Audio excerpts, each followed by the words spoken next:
Alright then guys, today we're going to be doing a new Hack the Box challenge, and the Hack the Box challenge I'm going to be doing today is going to be called Space, which is a medium challenge for Hack the Box. So let's get started. So one of the very first things I did was just run Space and see what it has. So, or just run the file securities of Space, and I'll just do that right now. I usually use a Python script. I usually use Python to do this, so I'll just do Python 3 s1.py and along with the name of the file Space, and then we see, I'll ignore this for now, this I was testing stuff out. So the first things we see is no reroll, no canary found, so that means all the values or all the addresses are like static, or they're just there, can't be changed. And next is disabled, that means we could run shellcode. And no pi, so that means buffer overflow. So that gives us an idea what this file does. And one of the very first things I did was just pop it on a decompiler, and the one that I used was Ghidra. So with Ghidra, the very first thing I checked out was main. So in the main function, and this, no, not Ghidra, I used IDA, but you could use Ghidra if you guys want. I just used IDA because I just got it recently, and I just want to test it out. So with IDA, we noticed that there's a printf, and it's asking for input, and it's reading in a buffer of size of an array of size 31, and we could pass in a 31 stuff inside it. And then if we check inside, we also notice that there's a vuln function, so this might be vulnerable. And the thing that's vulnerable right now is this string copy. The reason being is the source. It's passing in the source to destination, and the destination is a size array of 10. And if we look at main, the source that we're passing in is a buffer of size 31. So that means we're passing in a buffer of 31 into an array. I guess you could think of it like a buffer of 10. And which, if one already knows, that could cause like problems, serious problems, a buffer overflow. So I'm guessing this is where the buffer overflow happens. So if we run Space, we see that it's asking us for input like it did right there. So if we type in like 4 A's just for testing, we notice that it doesn't, nothing happens. But what happens if we do more than 1 A? So if we just do a bunch, oh, I kind of messed up. And then, but we get a seg fault. So that means there was a buffer overflow somewhere. So we could even look into this more by using GDB and then space. And we get GDB space. So this is where things get a little bit more fun to do, because this is what I figured out. So usually how I find the offset, or like how I usually do buffer overflows, I usually use Ghidra and just spam A's until like I get a crash to get the exact value or where the program crashes. But I figured, I was reading this write-up for this challenge, and they used something interesting that I'd never seen before. So I'm going to try this out. So what they did was called pattern, offset, and then they did EIP, which is what we're trying to get. We're trying to get the offset of EIP. So this is what I'm going to do right now at the beginning. Or no. Pattern create 50. So I'm guessing this creates a pattern of 50 randomly. And we get this. So now what they did next was just hit run, and all they did was just copy this exact payload right here that it generated and pasted it right there. And after that, we get a 6 file in EIP at AAFA, which is part of, if you look back right here, it's somewhere around here maybe, or maybe somewhere down here, but it's around there somewhere where the buffer overflow happens. So now, well, we could calculate the offset. Like I said before I'll just be spamming A's until the program crashes. But what they did was just use pattern offset to the EIP, which is pretty cool. And then Pwn Tools tells you that if the offset that I found was 18, which is the most likely thing it is. So I'll just trust it. And so if we put run again, and I just do 18 A's, so 1, 2, 3, 4, 5, 6, 7, 8, 9, 10, 11, 12, 13, 14, 15, 16, 17, 18.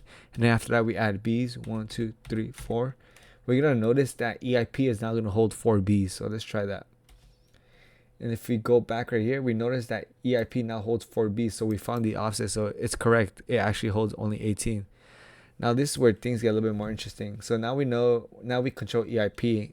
So usually if this was just a simply buffer overflow to win, except of adding the B's at the end, we will want to add the the address of where we could print out the flag. But in our case, if we look back on Ghidra, there was no address like that. There was no like win address. So return to win. There was no like win address, so we couldn't win this by using a function inside it. So what we could do in our case is basically, since NX is disabled, that means we could write shellcode, and with shellcode, we could do a lot with it. So what we're gonna do right now is check how much space we have to write the shellcode. So what I'm gonna do right now is just run, do the exact same thing. Run. We just copy this payload, and then after that, after the B's, we're just gonna add a bunch of C's. The reason why I add a bunch of C's, or I'm pretty sure why he added a bunch of C's, is because it's recognizable. Because OX41 is basically A, OX42 is B, and then OX43 is C. So this gives us an idea where things are at. So we just did that, and now it just it crashed, but we know it was gonna crash. But we want to check out is what's on top of ESP. And if you guys don't know what ESP is, you just SP stack pointer. So that's what's on top. So if we do X 30X $ESP, he's gonna print out the stack pointer. So if you look at the stack pointer, we see the 43s, which is the representation of C, and we know we control B, and then anything after A we control. So if we check right here, 43, so we get 1, that's 1 C, that's another C, so it's 1 2 3 4 C's, 5 6 7 8. So that means we have 8 bytes to work with on top of the stack, because we added way more than 8 C's. If we look right here, this is way more than 8 C's. This is like probably like 16 or 20 C's. And if you look more, 40, you don't see 43 after it. It just becomes a bunch of gibberish. So we only have to play around with 8 C's, and along with the 18 A's and 4 B's in our case. So our exploitation strategy is to write shellcode and write it in 2 parts. And those 2 parts that we're going to write it in is going to be part 1 and part 2. And then and I guess for EIP, if you guys didn't know, with, like I said before, EIP, basically, if you look up EIP assembly, it stands for the extended instruction pointer. So what is the EIP? Is used to track the address of the current instruction running inside the application. So with this on top, it tells us what to run next. In our case, it's gonna run. Yeah, that's what it's gonna do. But we want to be able to, it basically goes to a certain address, or it runs a certain instruction. But what we want it to run is our shellcode. So this is how I'm gonna do it. We're gonna look for basically a gadget, and with this gadgets, you can think of it are like instructions that are left inside the binary that which we're able to run. And since the binary doesn't have any pi protections, all the addresses are static, so all the addresses are going to be the same. So how we usually find gadgets, or how I usually find gadgets, is by using the Pwn tools ROP gadgets. But like before I recorded this video, I ran into a problem where I couldn't find a specific gadget I was looking for, so I had to download a tool called ROP gadget. So ROP gadget, we'll put the name of the file, so binary, and we'll do space, and then we'll just grep for a certain gadget that I'm trying to look for, which is basically jump ESP. And then we see that jump ESP is located at this certain address, OX0084119F. So this is the address that we want to jump to. So how would this work, I guess, for the most part? So how, or like, I guess how, for the most part, I'll explain to you guys how this works. So if we go right here, nano show.txt, my plan is we're gonna have, like, at the beginning we figured out it was like 18 A's, then a certain amount of B's, and then a certain amount of C's. What we're gonna do is gonna write shell code 2, which is gonna fill up all the A's. Then we're gonna have our ROP gadget, and I'll explain what the ROP gadget does, and I'll go over it. And then we have shell code part 1. What ROP gadget is gonna do is gonna jump to ESP, which is a stack pointer, which is the very top of the stack, and the very top of the stack is gonna hold shell code, and shell code is basically all the C values that we found. So let's just separate this. This is gonna hold, yeah, is so, and then if we do B right here, I'll put it right under so you guys can see it, what it does. And then right there, shellcode jump ESP right here, and shellcode 2. That's basically what it's going to do. Jump ESP. It jumps to the, it jumps. This is ESP right here, and then so what we're gonna do is we're gonna fill this up with shellcode part 2. It's gonna fill up, and then we're gonna do jump ESP. What jump ESP does is gonna jump all the way to ESP, which is where the C is located, where the top of the C's are located. And then at right here, we're gonna, this is ESP, and then at the end of here, we're gonna jump back to shell code 2, and it's gonna go all the way, jump right here and execute this code. And right here, since we're able to execute shell code, execute, and this part, finish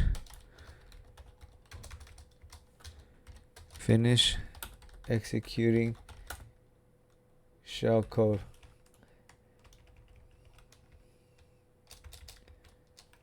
ESP, and then start executing shell code.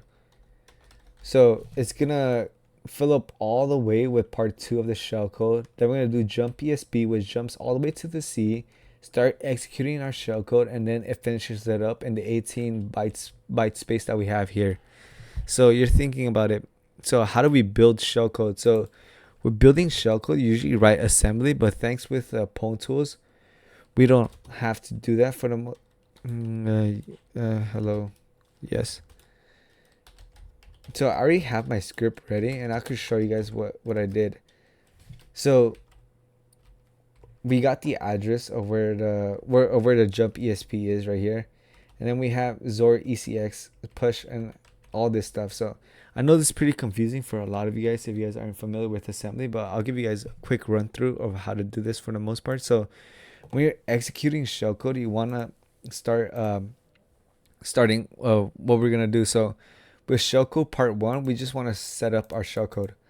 So what this Zor.ECX and ECX, usually what this Zor does, it sets ECX equal to 0, and ECX is basically, you can think about it like it's basically because with shellcode we want to be able to get a shell, and how you get a shell is by looking up, I guess, is by getting a shell. Yeah, you want to be able to get a shell, and this is my, I guess, my assembly code right here. So ECX push pop push jump. So we want to set up our shell code, and then I guess we want to be able to run system calls, and the system call we want to call is exe.cve. And if you look up exe.cve shellcode examples, it's very similar right here. What they do is Zor EAX, but that's not what we're trying to do for the most part. So anyway, so what we do is Zor ECX. The reason why is because when you're doing shellcode, you want to look up, I guess what I looked up was basically EXEV 32-bit, because the binary is 32-bit, and then with shellcode, where is it? EXEV. With EXEV, you want to set, it says right here what ECX needs to be, a const arg, but we want to set this to 0 or null in our case. Now with this, we push OXB. The reason why we push OXB is so that EAX could hold OXB, because if you like this is kind of difficult if you guys don't know how assembly is, but what this does is basically just write right here. I'll write right here and then I'll just take it off later. But because I'm not sure if it's gonna run if I have like like I guess I'll just test it out. Yeah, let's just see. So what this is gonna do is gonna set EAX equal to OXB. And you see right here the requirements for ECVX is we want to set EAX to OXB right here. So that's why this is there. And after that we push ECX, it gets pushed to the it pushes OXB as null. And then we do jump 11. The reason for jump 11 is because if you look closely, we saw that after 8 characters, the 18 A characters were stored. So the difference between the last C and the first A is 11. That's basically all it is. So you can just think about it. We can only write 8 C's at the end, and then we could write 8 A's, and we have 8 A's. So to reach, we could write 18 A's. So to reach so the very last character of C, we saw that after the C characters they were stored. So the distance between the last C and the first A is basically 11 bytes. So that's how we got 11. So yeah, I'll go over this slowly and surely with you guys. And after that, we do XOR EDX. This basically to set up EDX to equal to 0, because what we want to do right here is basically do something like this. So at the end, what all this basically does is what we want to have it is just equal to this. That's basically what this shellcode is. So it's gonna be bin sh 0 0. This is basically what all this shellcode is, and the only reason we added NOP at the end is because we want to fill this up to be exactly 18 so we could reach the end. So anyway, like enough of me talking. Let's just actually get started with this, because you guys want to see it, how this is happening in real time. And this video is already getting kind of long, so I need to post this. So anyway, we'll just do Python 3 solve.py. Oh, nano payload remote context binary shellcode payload process GDB. All right, here. So it's 1 2 3. Oh wait, 1 2 3, and then 1 2 3. So we do Python 3 solve.py. It's gonna load it up.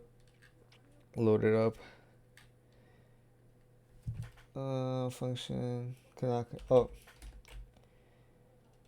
we don't want to do this. No, it should work. Now we're just gonna wait for this to load up. And I'll just go over you guys with the instructions.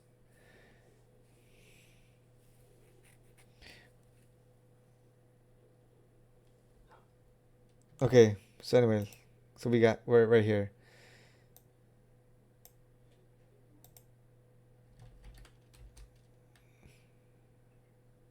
Oh wait, it actually ran it. Oh, probably because the nano solve. We might need to do something like this. Break, continue.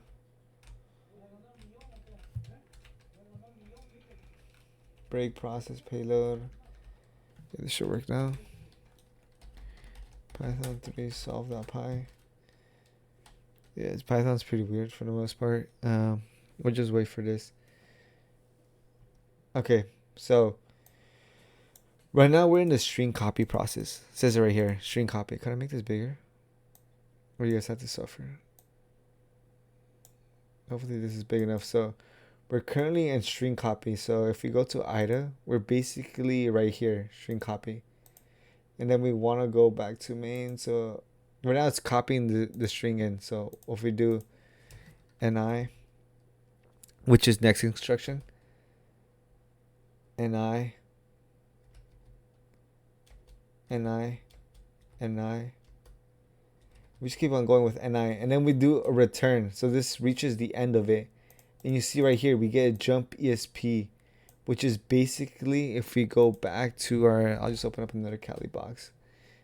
Kali instance. So if we go check, if we check our ls cd desktop, cd desktop, cd pwn, cat solve.py. If we see it right here, our we're currently in our shellcode. It filled it up with all A's, and now we're in EIP, and EIP is gonna hold our jump ESP address, jump ESP, and it says right here jump ESP. So if we do NI, and then NI, we're about to go, and it's gonna jump to our shellcode that we wrote, which is part 1. So now we're in part 1. So if you see it, it's similar. Zor EX, push OXB, push ECX, and jump 11. And right here is jumping to the 11th spot in our thing, in our memory. So see, very similar to what's right here. So now if I keep pressing NI, NI, NI, NI, and now we're going to jump to our second part of our shellcode. NI. So this is the weird part I still kind of don't get. I don't get why it doesn't work locally on my machine, but if I click on remote, you're going to see that it works. So anyway, we get Zor EDX, and then we get this is basically basically shellcode, which is just running this for the most part. And we go NI again, NI, NI, NI, NI, and then NI, NI, and then right now it's supposed to run, but like I said before, it crashes on me for some weird reason. So if we go right here, yeah, it just crashes. It crashes locally, but once I try doing it, I guess from like attacking the actual box or the actual machine, it works. So if you go to solve.py, and then if we just remove this, I'll just do Control K, or you know what, I just won't have this. I'll probably post a script later on. I'll just do something like this. Let's do this. This video actually took a while. Hopefully it doesn't take a while. So okay, so now we're gonna try it like that. So Python 3 solve.py. We're gonna wait for it. We're gonna wait for a bit, and then we're waiting for this. Python 3 solve.py. We're waiting for it. We're waiting for it.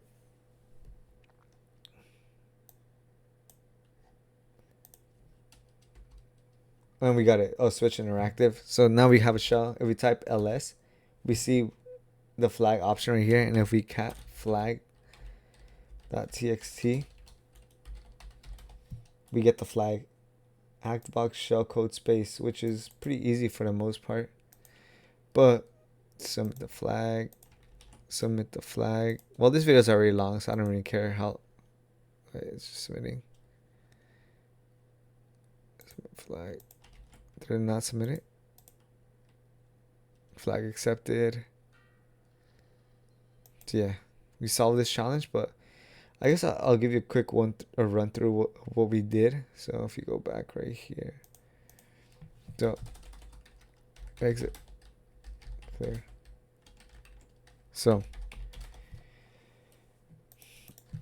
what we basically did was construct shellcode to meet the certain size requirement. So if you go right here, so what this shellcode 2 is basically the 18A's. That's what it represents. The reason why this is size 18 is because every assembly instruction is represented by an opcode. And if you look back, I already have it right here set up, but with an opcode, it looks very similar to what OX41 represented, which is A. So yeah, you can think of it like this. Every single assembly instruction is represented by opcodes. Look at this. Compare is represented by certain opcodes. So that's basically what we're doing.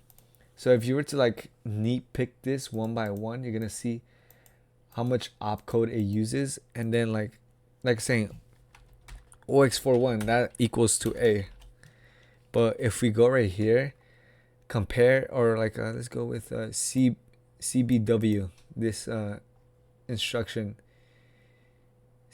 or CWD, the assembly instruction is equal to OX99. So we have to construct all this assembly instruction has to be a certain size, and the size that we wanted ours to be was what, 18 A's, 4 B's, and then I think was it 8 C's.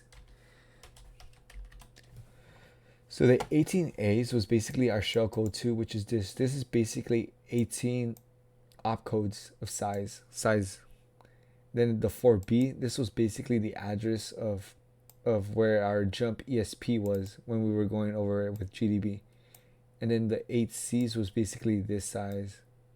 So that was like 1, 2, 3, 4, 5, 6. Well, I don't know, but yeah. And then how you would do this, you probably need to like calculate it for the most part. But what I did was just check the length of the thing while I was writing. So if we do Python 3 solve.py, we see right here, like in my code, you'll see it right now. You'll see it right now. I have the sizes right here. So 18 will be this, 4 will be the address, and then 8 will be the first part of the shellcode. So anyway, yeah, that was about it for this challenge. I know this challenge was, I guess, a bit too quick, or maybe kind of difficult for you guys if you guys don't know how to, like how to start certain stuff up. But like that's basically all it is for this challenge. Who am I? Yeah. Anyway, yeah, that was basically it for this challenge. Hope you guys learned something new today. I know I did. I learned about, I guess, shell coding, and about using the type of system calls. And the reason why I say it was 32, because if you just exit out, I guess I didn't never explain that part. The reason why I assumed 32 bits because file space 32-bit, and this is x86. So uname /a x86. It was able to run on my x86 machine, 32-bit. That's why I found this system call. So if you just look up x86 32-bit system calls, first thing that pops up, Chromium OS docs. You can just go to x86 32-bit. You'll see all this. This is how it usually is for most Pwn challenges. You might need to write some shellcode to run certain system calls. But yeah, that was about it for this challenge. Anyway, hope you guys learned something new. I'll link the write-up down below that I used to help me understand this challenge a lot more. Anyway, that was about it. Peace.